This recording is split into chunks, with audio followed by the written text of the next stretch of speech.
عزیزان گرامی، یہ جو مجالس ہے اللہ کی بہت بڑی نعمت ہے ان کے لیے جن کو اس نعمت کی شناخت ہے۔ اگر مچھلی سے آپ پوچھیں نا کہ پانی کی قیمت کیا ہے، اس کو نہیں پتا، لیکن جب اسی مچھلی کو پانی سے نکال دیا جائے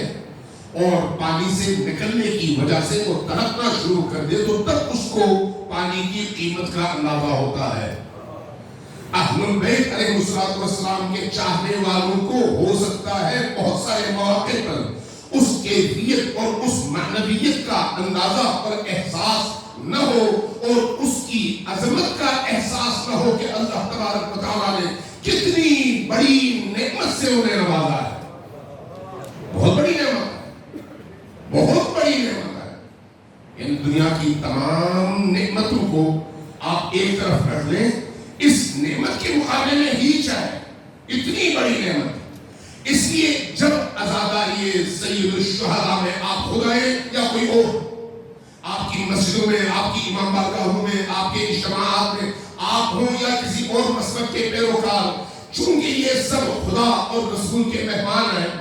چونکہ یہ سب علی اور آل علی کے مہمان ہیں، چونکہ یہ سب جناب زہرا سلام اللہ علیہا کے مہمان ہیں، اس لیے ان کی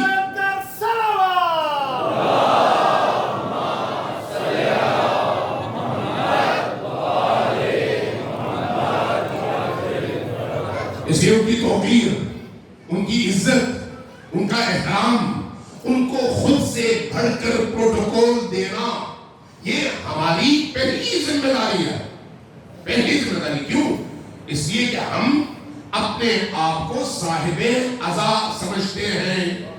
اپنے آپ کو وارث خون حسین سمجھتے ہیں، ہم اپنے آپ کو وارث علوم و معارف اہل البیت سمجھتے ہیں، لہذا ایک حب علی رکھنے والے،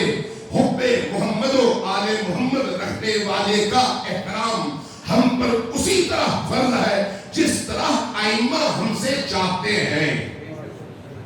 چاہے وہ شخص کوئی بھی ہو۔ ایسا نہ ہو کہ کوئی آئے تو ہماری کسی چھوٹی سے چھوٹی حرکت کی وجہ سے اس کا دل دکھے، اس کو کسی طرح کی کوئی تکلیف ہو، کوئی اس کو درد رنج کا احساس ہو۔ جب بھی کوئی آئے اطمینان قلب کے ساتھ آئے کہ یہ پناہ گاہ ہے اہل البیت کی طرف سے۔ مجالس ہو، مساجد ہو یا امام بارگاہ ہے، ان کو وہاں پر غیریت کا احساس نہ ہو، ان کو وہاں پر اجنبیت کا احساس نہ ہو، بلکہ وہ آئے تو ان کو ایسے محسوس ہو کہ باہر وہ غیر محفوظ تھے، اس محیط اور اس چاہنے والی میں آنے کے بعد گویا ان کو اللہ کی پناہ مل گئی ہے۔